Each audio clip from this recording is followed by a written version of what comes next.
Hey,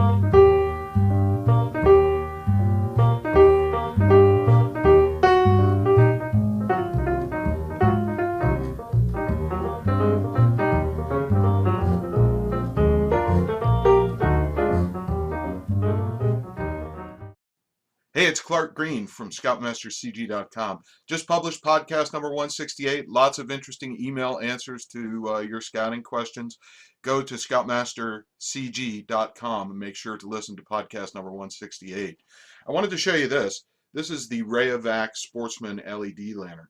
We replaced our old propane lanterns, wow, probably about 6 years ago, with some Coleman LED lanterns, and they were not as substantial as we would have liked.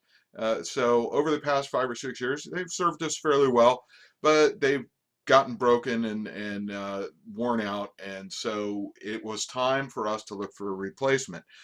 LED lanterns being a fairly new technology as things go, they've developed over time, and I think that we found a winner with the Sportsman from Rayovac. This is a really kind of a small package for as powerful a lantern it is. And when I first looked at it, it looked kind of like a toy. It didn't look like a real piece of camping gear. But I found that it is really a pretty substantial little lantern. Let me show you the light. That is the 240 lumen high setting, which is really kind of high. If we hold that down a little bit, well, we got to get to the low setting. That's 90 lumens on the low setting.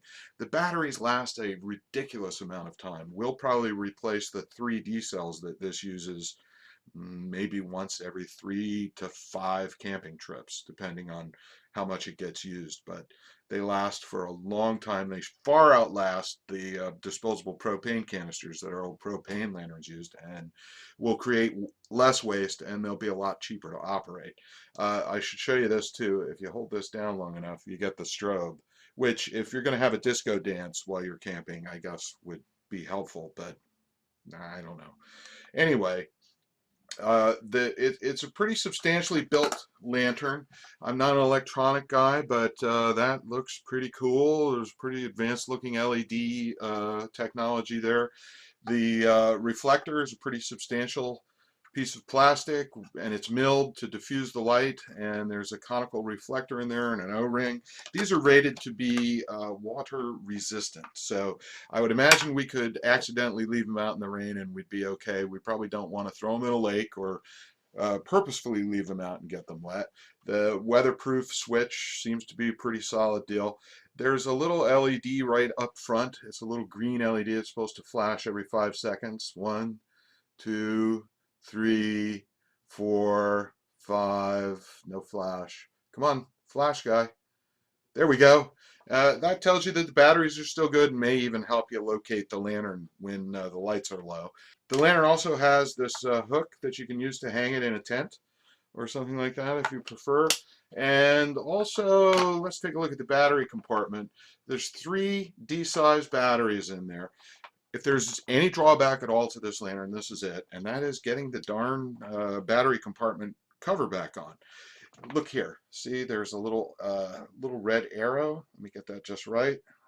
There's a little red arrow right there, and there's a little red arrow on the compartment cover. And what you have to do is you have to line those 2 guys up just right and press that down, turn it, locks pretty good there. But I'll tell you, the first few times trying to do that was pretty aggravating. The only drawback, once again, the Sportsman, it's a Rayovac product. We paid somewhere between $25 and $26 for it on Amazon.com, and we've replaced all of our lanterns. We took them out. We got one and took it out for a spin, tested it out on a couple of camping trips, and it seemed to work really, really well. So we're looking forward to adding these to the to our troop gear. Well, that's all I got for you right now. Check us out at ScoutmasterCG.com.